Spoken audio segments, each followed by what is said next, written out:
Thank you all for joining us tonight for our special holiday edition of the Christopherson Center Book Club Speaker Series on the Frontline of Change, Positive Acts and Planning. I'm Gretchen Worth. I direct the Christopherson Center, and we organize this series. The Christopherson Center, for those of you who don't know, works across New York State to support communities in planning for a more equitable, climate-resilient future. And we've introduced this series as a way to offer conversation around New York State planning challenges and opportunities. And tonight we're changing things up a little. So the Christopherson Center board members and some of our Christopherson Center friends are going to share their favorite planning book and talk a little about why it speaks to them and make the case for its place on your giving list. And so we also want to hear from you. So if you have a book that you would like to share, planning or planning adjacent, please go ahead and put your name in the chat and we'll get to you over the course of the next hour. And also, we want to make this a conversation. So if you've read the book, you disagree and maybe think it's a better or worse book than the presenter, please feel free to chime in. So just a couple of housekeeping details before we start. Please keep yourselves muted unless you're speaking. We are recording the event and we'll share that out to everybody who is registered, along with the selection of books from this evening that we're talking about. We will keep this event to an hour. And as I mentioned, please feel free to participate freely. This is much more conversational than our normal book speaker events that we have. And so, although we're joined tonight by people from across and in some cases beyond New York State, I'm based in Ithaca. And so I would like to acknowledge that Ithaca is on the traditional homelands of the Guy Cahono, the Cayuga Nation. The Guy Cahono are members of the Haudenosaunee Confederacy, an alliance of 6 sovereign nations with a historic and contemporary presence on the land. The Confederacy precedes the establishment of Ithaca, New York State, and the United States of America. We acknowledge the painful history of Guy Cahono dispossession and honor the ongoing connection of Guy Cahono people, past and present, to these waters and lands. Again, thank you so much for joining us tonight. And so here's how we're going to work this. I have a list of folks who've signed up prior to tonight who I'm going to call on first. And then we'll get to anybody who's put their name in the chat and would also like to talk about a book maybe that they've either literally brought with them or that is hanging very vividly in their mind. We ask, if you're presenting, to keep it to about 5 minutes. So include who you are, where you're from, what you do, and why you've chosen the book that you have. And I'm going to kick things off by starting with Derek Crossman, who is the chairman of the advisory board of the Susan Christopherson Center for Community Planning. And I will stop sharing. So if anybody does have slides or visuals, then please feel free. So Derek, over to you. Thank you, Gretchen. As Gretchen mentioned, I am the current chair for the Christopherson Center Advisory Board, but I'm also currently the deputy director for Empire State Development in the Mohawk Valley, which is an arm of New York State, and a planner by trade. And my book that I'm recommending everyone buy for their friends, their colleagues, is Palaces for the People. Here's a little image of Palaces for the People, although I believe the cover art has changed in the years since it's been published, but it was published back in 2018 and it was written by Eric Kleinenberg, who's a sociologist at NYU. And we're supposed to get a category that this book falls under, and I think this book, for me, is books to keep close as a planner, as a policymaker, or elected official, or community organizer. So when I bought this book in 2019, I was at a conference by the Center for Community Progress in Atlanta, and it was all about vacancy. So I picked up this book, I read it, and I think ever since I've read this book, as people on the Christopherson Center board can tell you, it's continually lived in my mind. The ideas and the case studies have stuck with me for these past 5 years. So I think, kind of as a hook, like, what is social infrastructure? Why would I be interested in this topic? He describes it, the author, as the physical conditions that determine whether social capital develops. So in other words, are these spaces that allow for human connections and relationships to flourish. And textbook examples of social infrastructure are public libraries, parks, and community gardens, but they can also be those private spaces that are also called third spaces. You know, it could be a coffee shop or a corner grocery store, that are supportive spaces for people to, again, meet and interact with each other. I personally love this book because for me, it crystallized what I like best about our communities, and it is those people-centered public and private spaces. And that resonates with me because I value so many of the free and low-cost spaces in my community that I frequent every week. They've created for me a community of people above and beyond my family and friends, you know, just general acquaintances that you get to know day by day. You know where they work, you know some of their hobbies, what they like to do, and you also get a sense that you could lean on them if need be. They are there in the community to help you, and you are there to help them. Um, and I think now more than ever, why I'm recommending this book is because community is so important. We are going into some uncertain and scary times, and I think the social infrastructure and having that sense of community is really important. And it's not just important for that sense of community, but also I think the book highlights how it can really impact public health and climate security. So he starts the book without spoiling, and I'm going to say a couple things from the book. He starts it by talking about the deadly heat wave in Chicago in 1995. And he grew up there. He identified two neighborhoods that are right next to each other, literally just split by a single road. They are equivalently poor. They have the same proportion of elderly people. They're both highly vulnerable, but they had completely different outcomes in terms of cost of life after the heat wave. And he wanted to understand what the difference was. And so in his research, an explanation he discovered was the fact that one community had just a sense of community. There was places for people to go. They checked in on their neighbors, and they also knew where to go look for help. And the other one, the people were isolated. They had a lot of vacancy that reinforced that isolation, and so people were kind of left, especially the elderly, to their own means. And so the neighborhood with less connection suffered 10 times more fatalities for the elderly population than the one that had those kind of that social fabric.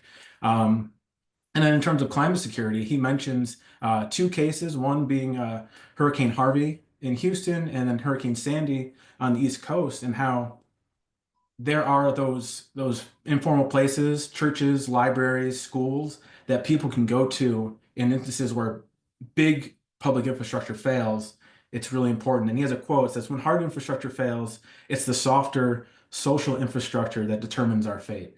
And so in those instances, those big climate disasters, people had that space and resource to go to get assistance, to get help, and just to get shelter at the end of the day. So I think those are great. Ideally, the book, you know, he loved to build more libraries, more parks, more gardens, but it's not always possible. So he really advocates for the idea that we should think about social infrastructure as a lens we can use, especially as a practitioner or a planner in our day-to-day decision making in regards to uh, physical investment. So, does the new development or the park or the road help or hurt the potential for people to make connections in their community?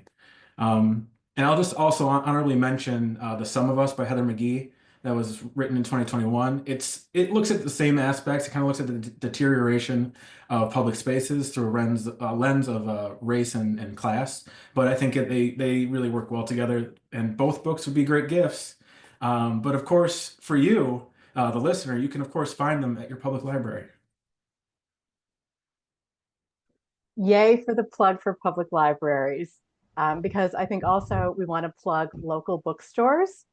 And we also, if you are a dedicated online shopper, in the invitation to this event, please look at the very bottom because there are links to online booksellers that offer reused books or that contribute part of their sales to local independent bookstores, as well as support literacy programs and public libraries. So there are ways that you can be effective in your purchase of the books that we're talking about tonight. So thanks for the public library plug, Derek. Absolutely. Rod Howe, would you like to go next? Sure. Derek, great job. So I chose, it might be the oldest book that we're talking about today. I'm not sure. It was published in 1991, and I'll explain why I think it's still relevant at the end. So it's called Endangered Spaces. I love the title, by the way. Endangered Spaces, Enduring Places, Change, Identity, and Survival in Rural America. There's and I don't know if there's anyone listening or on the call who knew Dave Ali. Oh, you can't see that, but Dave Ali signed the inside of this book. Dave Ali was one of my favorite people. He is also has since died, but he ended every meeting with saying, "We're going to make the world a better place." Yeah. So it was nice to remember Dave Ali through this. So Janet Fitchen was the author. She was a cultural anthropologist. She taught at Ithaca College.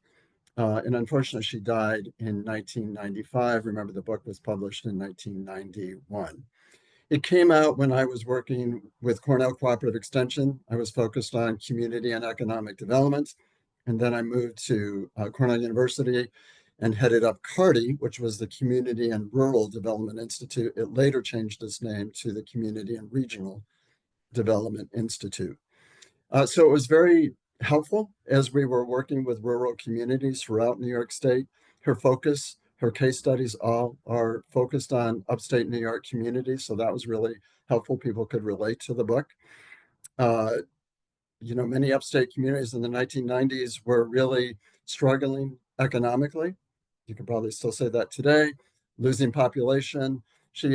Some of the topics that she addressed in the book, certainly agriculture and farms, shifting non-farm economies, changing demographics, land development, rural poverty, community services, local government changes and challenges, new uses for rural lands. And she unfortunately said that many of the new rural uses were really dumping grounds for society, and then rural identity and survival. I would love for someone to take up many of those issues, still with a rural lens, and see where we're at with some of these issues today. My guess is we haven't changed on some of them. Some of them have gotten worse. Some of them may have gotten better. I think it also really calls for us to think about the interdependence between rural and urban areas. She writes, I just want to read so you hear her. This is in the introduction to the book. As an applied and committed anthropologist, it is my sincere hope that the analysis and suggestions presented in this book, as well as further work stemming from this research, will enhance understanding of the changes currently taking place in rural America, that it will contribute to better understanding by rural people themselves, by the public in general, and by planners, practitioners, and policymakers of New York and the nation. I do think we need to really focus more research on rural areas. And again, that interdependence, maybe I'll say interdependence between rural, suburban, and urban areas. So it might be a hard book to find. Like our local library, public library does not have a copy. Obviously, they have a copy at Cornell University, but I'm sure you can get it on Amazon, copies of it. So that's my recommendation and why it was important to me. And I hope that someone will update some of those issues 35 years later. Thank you.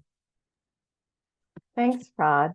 Are you willing to loan out the book if the borrower promises to give it back? Yeah, especially since David Lee's name is in here. Yes, Right, as long yes. as it comes back You want to to me. hang on Yes. to that. Okay. Nicolette, you actually might have the oldest book from what I gather. I do, Rod. So sorry to steal your thunder, but I actually had a different book that I was thinking about presenting today. I'm reading it on my phone, and it's called They Just Need to Get a Job, 15 Myths on Homelessness.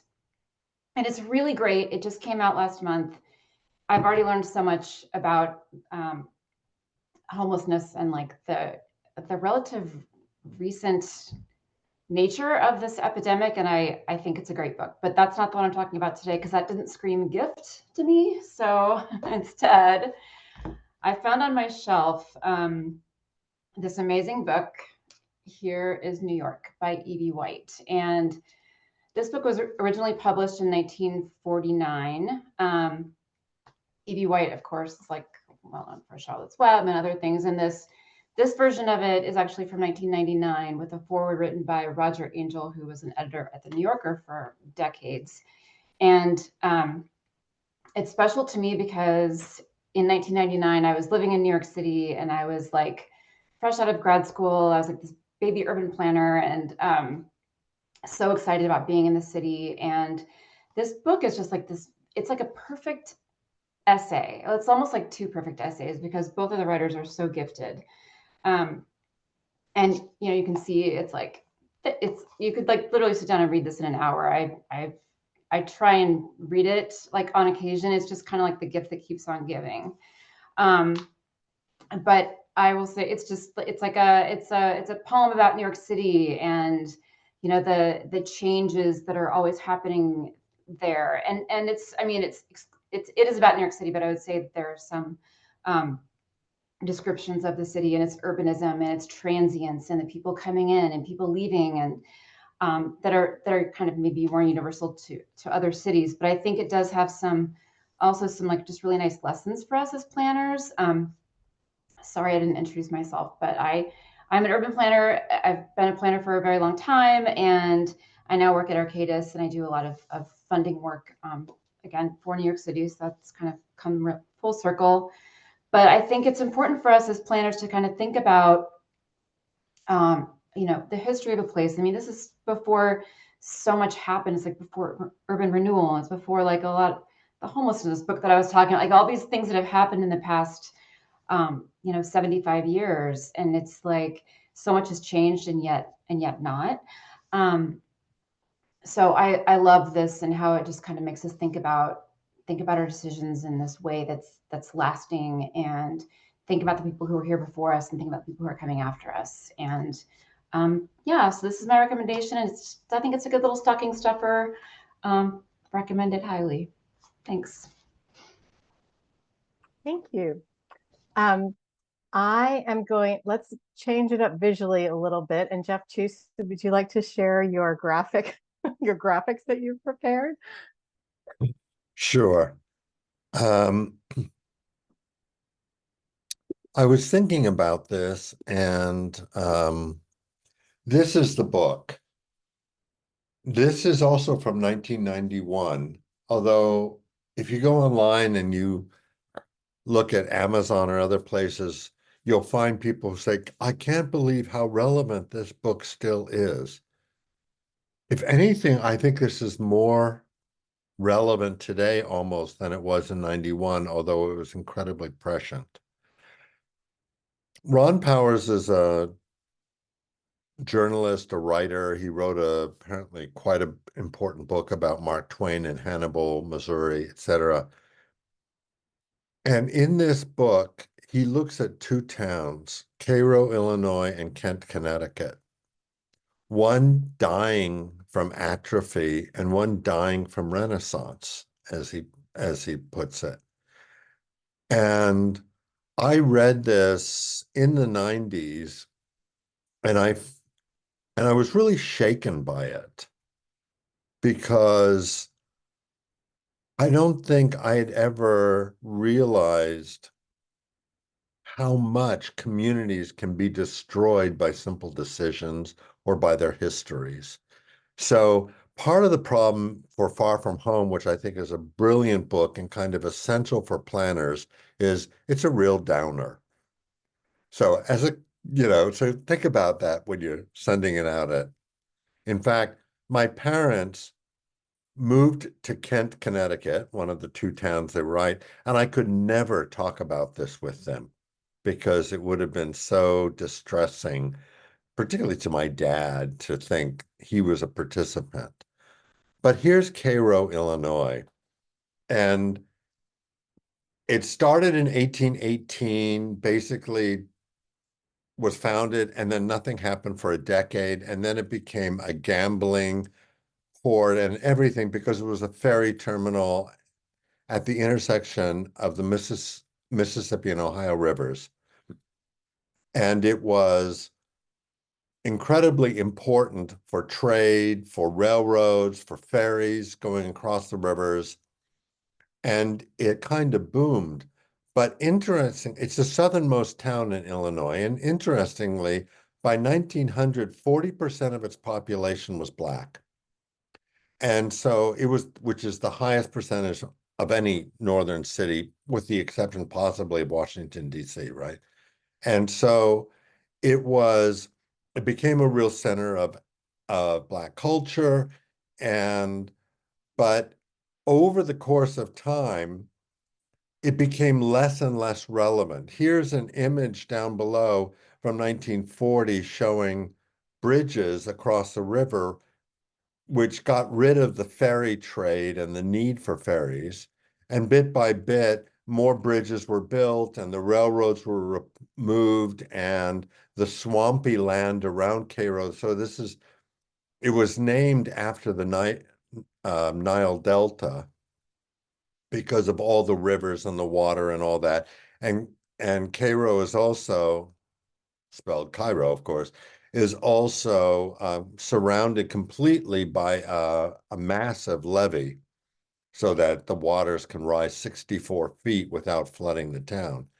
But the town itself in 1920 was 15,000 people. Today it's a tenth that.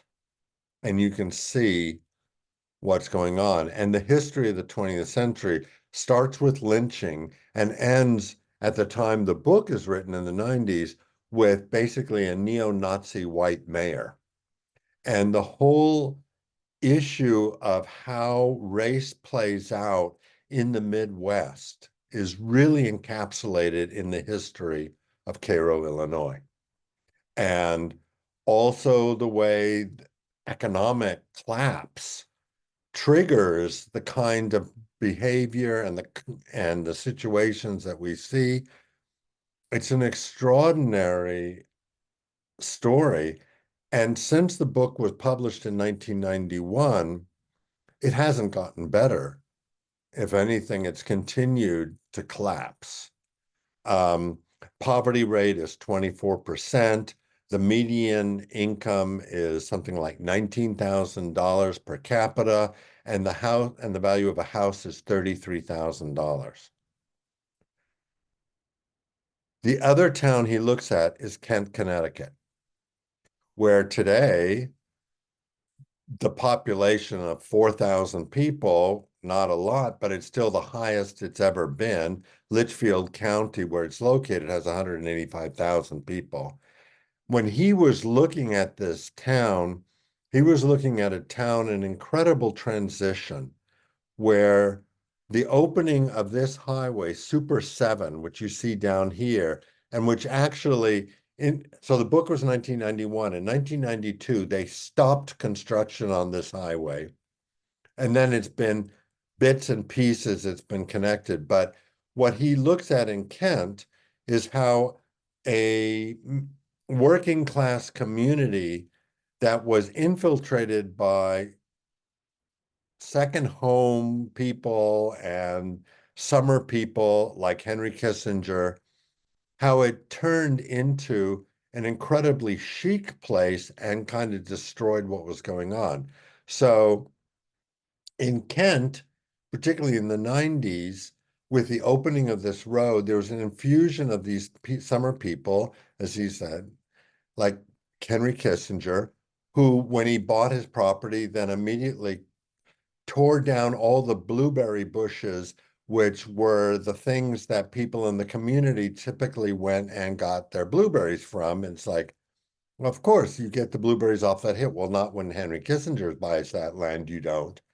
And with the opening of this highway, there were all kinds of deaths from people just because the racing cars and everything else of these people coming in, and the people who had been there farming and others were not used to the way the road worked and transportation.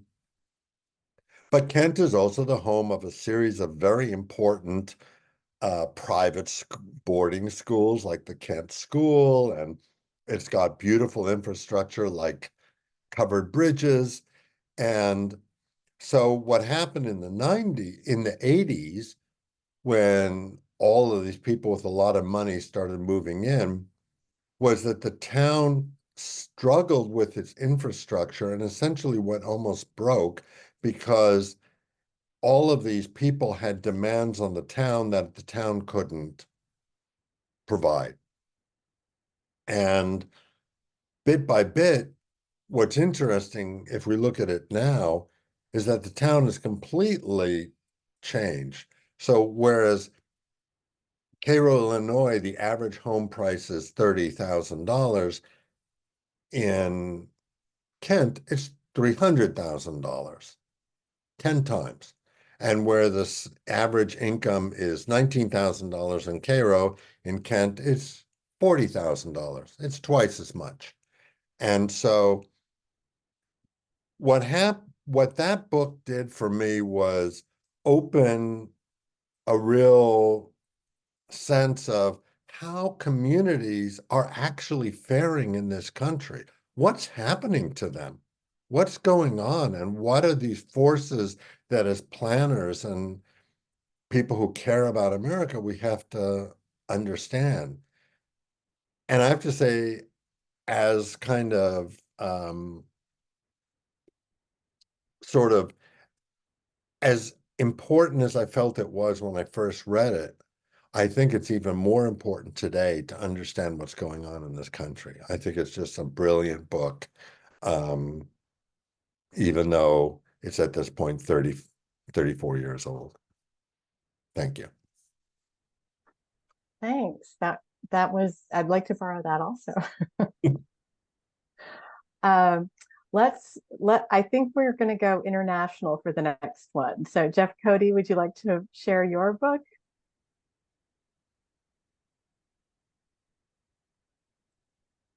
Oh, I think, and unmute if you can. Of course.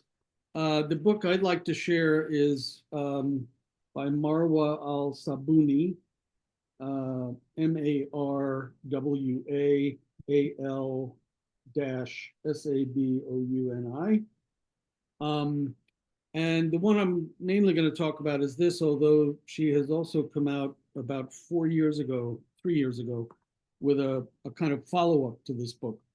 I'm a newcomer to your group, obviously. I did a lot of international work with heritage conservation and planning after getting a PhD at Cornell in 1989, when there was a possibility still of doing history of architecture and urban development, kind of merging East and West Sibley at that time.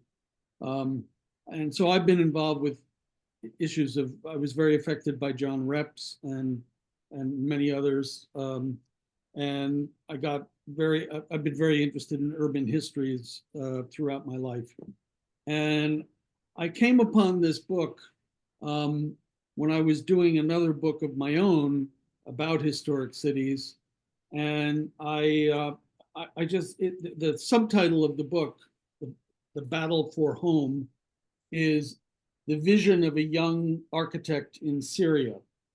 So the location of this particular case study, so to speak, is the city of Homs, Syria, which began being bombarded by Russian and Syrian forces,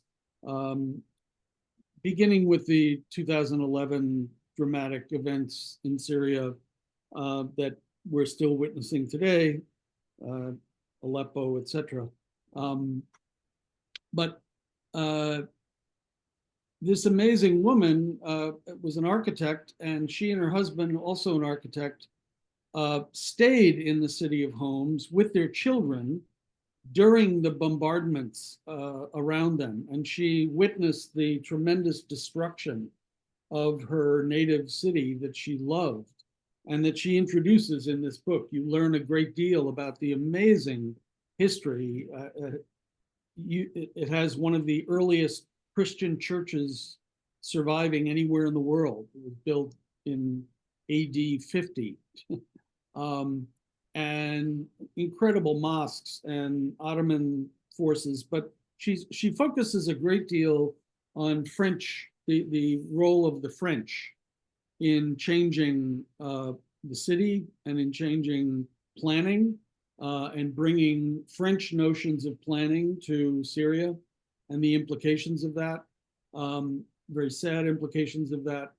And she's a very passionate writer, very good writer.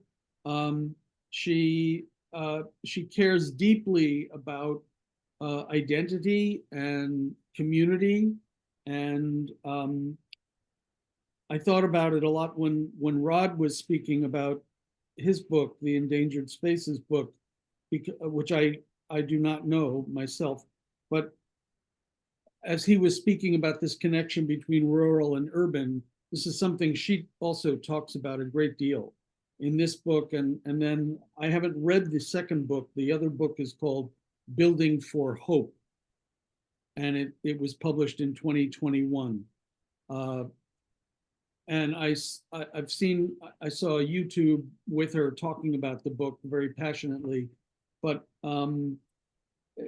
both of these books really deal with identity and she's very critical of modernism and the implications of modernism as they dealt with as modernism became this ideology swallowed by Assad and others, and building tower blocks and destroying communities and destroying traditional places. And she continues, her book really still has some hope to it. And she focuses on the importance of traditional crafts and traditional materials and going back to rural areas for inspiration. So there's a great deal that relates to what Rod was talking about in her book. I think many of you are looking for a completely different context, a non-US context, but that shares a lot of these concerns for effective planning and involving people-centered planning, the kinds of things that I know that many of you are committed to.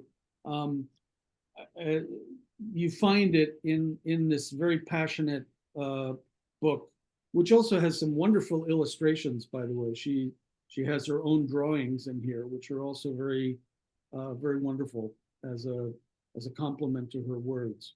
So I was very moved by this when I first encountered it about 8 years ago. So it was published in 2016. And it just immediately spoke to me as sort of as Jeff was just saying about the Ron Powers book. It's just a book that really hit me very directly. And I have a great deal of respect for her. She still is in homes and with her family and very committed to her Syrian culture. So it's worth it. Thank you. Thanks, Jeff. I've also read this book, and I think it also speaks to Palaces for the People, if I'm remembering correctly, because it has been probably 8 years since I read it. But doesn't the community marketplace play a role and the importance of it as a center for people to come together, yes, as a space where everyone goes? And then maybe it was destroyed, and so she felt very strongly and was part of the rebuilding process because it is such a central role to the community. Is that? Yes, you're right. What I'm also, yeah. So so lots of connections with all these different books. Yeah, she's very committed to public spaces and public spaces as places of rejuvenation, and she's very. There's a great deal in this book about how we have to prevent she has these very eloquent things to say about how if you just rebuild, willy-nilly or very fast without paying attention to community and identity and the people that have been so destroyed by this massacre of their cities, their culture. She said if they go in and just rebuild it tabula rasa, a la a Western city, she said it's going to be just completely disastrous. So she has very interesting ideas about taking the roots of culture and identity and the deep roots of history, especially in a place like that, and still working with it as a almost like germinating seeds for a new kind of city that has to arise at some point. Anyway, very, very beautiful book. Thanks. George, can we move on to you? Yes, okay. Thank you. My nomination is actually Jane Jacobs' less quoted and also less misquoted book, Cities and the Wealth of Nations. It was published in 1984, just as I was actually starting to write my master's thesis. And in Cities and the Wealth of Nations, Jacobs takes off from the much favored export-based development theory, where cities grow, prosper through their ability to export products the world wants to purchase. Okay. And she argues that newly developing cities develop first by trading with each other. They don't compete with the big guys, but rather they compete with each other. And as their skills, their manufacturing evolves, marketing evolves, particularly through import replacement, i.e. they import goods, they learn how to manufacture them themselves, so they sort of move up the ladder in terms of their capacity to manufacture and to sell products to the rest of the world. And of course, sell more, prosper more. So that said, though, Jacobs' argument, her important argument, though, is that the long-term viability of any city or region is actually dependent upon its capacity for innovation and developing new or improved products for exports. You cannot manufacture the Volkswagen Beetle forever. That had a great run, 60 years, okay? But companies and the cities where they're based have to continually innovate and come up with new products that they can then export, and also continue to be able to compete with lesser cities. Because what often happens is the lesser cities can finally reach the point where they can manufacture products X, good example, X, Xerox. I'm old enough to remember there weren't copy machines, there were Xerox machines, okay? Xerox failed miserably to compete with the up-and-coming manufacturers from less developed Japan and Korea. And Xerox is now practically gone, okay? So, but this process Jacobs describes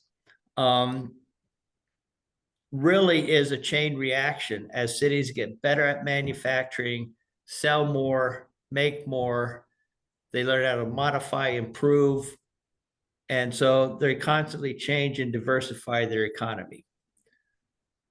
And that really resonates with me because I've been living in upstate New York and working in upstate New York for now 4 decades. And I've watched as literally city after city in our region has come to competition from other cities and regions, essentially failing to innovate, as Jacobs argues we must innovate, up their game and replace their exports with new ones in order to compete in a new global economy. So And again, in the history of business management, there's the so-called Kodak moment. When Kodak decided that these cheap digital cameras would never make it in the market, that Kodak's film-based technology would dominate the world camera market for eternity. Okay, well, that didn't happen. And you can go up to Rochester to see the results. I mentioned Xerox, also Rochester. IBM's dismissal of the laptop. These are the examples Jacobs is talking about. On the flip side, we have Corning. And Corning continues to prosper at the home of a multinational corporation that is consistently innovating and has remade itself several times in the past half century. Okay. The joke in the Corning Glass Museum is, you know, when the patents on a particular Corning technology run out, because that's when they put up a display how they actually did it. Okay. Corning is that iconic community that Jacobs says everybody should be. Okay. At the same time, here in upstate, this is something Jacobs did not actually anticipate, but has been just as destructive, has been the acquisition of successful local industries by outside multinational corporations, which then move in, co-op local entrepreneurship, and too often stifle innovation in terms of short-term profits. And there's a long list of regional industries that are now gone because of this. And small and mid-sized cities, again, throughout the region, that nurtures these types of innovative industries have been bled dry and discarded. So on that cheery note, I again recommend Jane Jacobs and her Cities in the Wealth of Nations. It's a great read, and also, I think, direction for the future here in upstate New York. Thanks. George, that is one of the titles that's sitting on my bookshelf that I have yet to read. So thank you for that plug. Well, get it out and read No, it. I know, exactly. Della, you mentioned you have a book you'd like to share? I do, yeah. Great. Could you tell us a little about where you're calling in from? Absolutely. I might keep this kind of short because my voice has been in and out, but I'm Della. I am calling in from Ithaca. I am a first-year Master of Regional Planning student at Cornell. And the book that I'm sharing is The Devil in the White City, which I have here, by Erik Larson. I read this book like 7 years ago, I think. It was published in 2003. Erik Larson's an incredible author. He writes nonfiction in a way that flows like fiction does. Like, you're really immersed in the story, and just like the way that he uses the primary source text. It's incredible. I would really recommend him as an author in general. But The Devil in the White City is about the Chicago World's Fair, and kind of focuses on two main characters, being Daniel Burnham and this serial killer, H.H. Holmes. And the chapters alternate between the two, and the like creativity and the destruction that you see in both of these individuals and their work, I find very interesting. Again, not a super happy book, but a very engaging and like rich book. And so my recommendation for this one is probably to give it to yourself, or to give it to planner friends who just kind of need a little escape. But there's also some fun learning about the Chicago World's Fair, and it's kind of a full circle moment for me because Deirdre, who's also on this call, we both just did a presentation, or a poster presentation in one of our first planning classes on the World's Fair. So that was pretty cool. That's my recommendation. Great, thank you. Deirdre, do you have a book, or was that the same book you were going to recommend? No, it's not the same. I have two books I was trying to decide between. And I will preface that I read these, at least the first one, a really long time ago. And both of them are more kind of planning adjacent. But the first one is one I read in my undergrad. I studied environmental science and sustainability. It's not coming up, but it's called Adventures in the Anthropocene. And the author goes to different climates around the world, and shares a bunch of different stories of communities kind of making do in the with large scale impacts of climate change. So there's a community in Nepal that has this kind of like relies on glaciers melting in the summer and spring and the water coming in. And now that the glaciers aren't forming as much, they have this kind of make do remaking of glaciers they make on their own, and island communities working to deal with sea level rise. And it's a really good book going through the major impacts of climate, but also very community driven, community scale solutions to these impacts. So that's the first one. And then another one that is extremely planning adjacent is kind of a stretch, but it's called The Rabbit Hutch. It's a fiction novel. Was written by an author who went to my undergrad and grew up in the town where my undergrad was, South Bend, Indiana, which I grew up somewhat near and spent a lot of time in growing up, post-industrial city. And it's based on a fictional town there, and it follows a number of community members who live in this one affordable housing complex called the Rabbit Hutch. And most of it is not very planning related, but the main character in the book is very anti this new development that is coming into the community to kind of like revamp this town into this tech hub and taking away this big open park space within the city. And so yeah, it's a really good book. Most of it's not planning related, but I really enjoyed reading those sections. They're very interesting. She kind of like terrorizes the developers a bit, so it's definitely an interesting read. But being that it's based on a place where I grew up and spent a lot of time in, I very much enjoyed it. So yeah. Thank you. Two recommendations in one. Thank you very much. Yeah. I have a question actually. Was the author a Cornell graduate student who may have lived in Maplewood Park apartments, which the previous iteration was referred to as the Rabbit Hutches because that's what they look like? Oh, really? So the author actually, I went to Notre Dame for undergrad, and she went there, but that is a very funny connection. Now I'm curious if she also has a Cornell connection as well. Okay.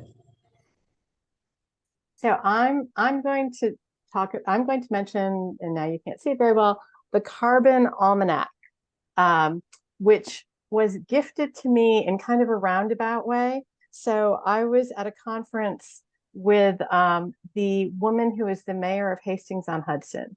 And Hastings-on-Hudson is the first community in New York State and among the first in the country to require low carbon concrete use in any municipal project. And so she is a huge climate proponent and ways that we can take action around climate. And she had this book with her, and she was giving away coupons to get a free Carbon Almanac, which she gave to me. And so I got my free Carbon Almanac, and it's fabulous. And I have since gifted it to two other people who have deeply appreciated it. And if you go online to different online reviews, most of them talk about what a great gift it makes. So there seems to be consensus around its value as a good gift. But the Carbon Almanac, it was published in 2022, and it was pulled together by a marketing guy named Seth Godin. And if any of you are familiar with the Purple Cow, which I am not, that is his claim to fame, but he's known nationally. And he pulled together a team of 300 authors and researchers in 41 different countries who all volunteered to contribute to this effort. And so it's very data-based and fact-based about carbon and climate impacts.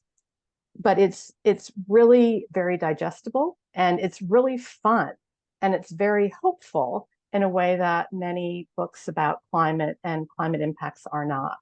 And so it's great for people who are trying to learn more about carbon and about the environment. There's great resources, there's great vocabulary, definitions, carbon neutral versus net zero versus all sorts of different ways that people talk about carbon. It starts out with a chapter, not even a chapter. It's very bite-sized information. So the first 2 pages of the introduction are called The Four Horsemen of the Carbon Apocalypse, which are coal, concrete, cows, and combustion. And so it's just really interesting fact-based information like this. There's also things like, who are the top 30 global climate scientists? What are movies and books and popular culture that you can check out that have to do with carbon and climate impacts? What are the most active funding organizations for climate work? What are the most active organizations for advocacy? And then also just things that you as an individual can do. So what you eat, how you travel, where you bank, all have obvious impacts on carbon and the climate. But the overall message of the book is that you recycling your plastic bottles, great, but less than 10% of plastics actually get recycled anyway globally. And that's not the action that's going to help move the needle on climate impacts. And instead, this goes back to what a lot of the conversation we've been having tonight. It's collective action and it's systems change. And so you doing something individually may make you feel good. In fact, it's you finding an organization in your community that's advocating for policy change, or that is talking about ways that you can pressure a local bank or business to be more climate friendly by doing it together. And so that's the main message, is just the community and the climate, the collective action in how we can address climate is what's really going to move the needle, as opposed to you recycling your plastic bottle and feeling good about it. So I would really recommend it. It's fun. There's a lot of great factoids, really accessible, really easy to read, really graphic. It's just a fantastic resource. And then they've created peripheral resources outside of the book itself in terms of websites and newsletters and things like that. So that is my recommendation, the Carbon Almanac. I know we have just 5 minutes left. No one chose the Power Broker. So I just want to put in a plug for anyone who may be visiting New York City in the coming weeks. At the New York Historical Society, there is a fantastic exhibition on Robert Caro that features a lot of information about the Power Broker. And it's really, really, really worthwhile, if you're in the neighborhood, to go and check out that exhibition. You don't have to have read the book to really be enchanted by it or captivated by it. You kind of do need a magnifying glass, because a lot of it are tiny newspaper articles from when the book came out. But that's a really great stop if you're in New York City in the coming months. And I don't think there's a closing date for it, so it should be there for a while. But I know we just have a few minutes left, so I wanted to just ask, if there's any other recommendations, any comments about books that you've heard about tonight, books that didn't get mentioned that you wanted to pass along. Gretchen, can you mention again where the exhibit is? There's a question in the chat. New York Historical Society. Great. Gretchen, can you remember what book Danielle Hauntanimi? Yes. Her book was Cast by Isabel Wilkerson. And so Danielle, who couldn't be here tonight, that would have been her book. And I'm imagining there are many people here who may have read that already. I will put in a secondary plug for all of the books that we have featured in this series that came with speakers attached to the book have been really, really fantastic and worthwhile. They're all newly published books. So Derek hosted a talk on poverty by Matthew Desmond, who also wrote the book Evicted and who's a fantastic author. And that's a terrific book also, but a little depressing. I don't know, George hosted one on Native American land rights from an older book that is very interesting and very specific to upstate New York, if that's an interest of yours. I wanted to put in a plug for Paved Paradise, which is about parking. And so anyone who has gotten behind the wheel of a car, I've actually gifted that to a number of people, Nicolette being one of them. And that is a really, how to make a fun book about parking. That's a really fabulous book that most people can relate to. And when we looked at Arbitrary Lines, our guest speaker was Sarah Bronin, and her new book, which, how do I get this to be in focus? There you go, kind of. Is Key to the City. And it's about how zoning shapes our world, and it's really wonderful. As coming from someone who spent a lot of time in Connecticut working on zoning as a basically a mechanism of inequality. So I have to mention as well, I think it's the only one we haven't mentioned from our book series. Kate Maynard on our board hosted a talk about The Great Displacement, which you want to talk about tough to read books. It's a hard read, but it's worthwhile. And I think it really gives you a good sense of the challenges we have to face coming up. So that's The Great Displacement by Jake Biddle. I think that was published just last year or 2023. So yes. So we are 1 minute, but we're at 6 o'clock. So I would just want to thank everybody for the books that you brought and your time tonight. And we're going to compile all of these recommendations to share in the email along with the recording. So we'll get, and so Della, Deirdre, the other books that we've mentioned tonight, we'll gather those all together for people. But thank you so much. Don't forget to support your local library and your local bookstores. Well, good night, everyone. Thank you, Gretchen. Thank you so much. Bye.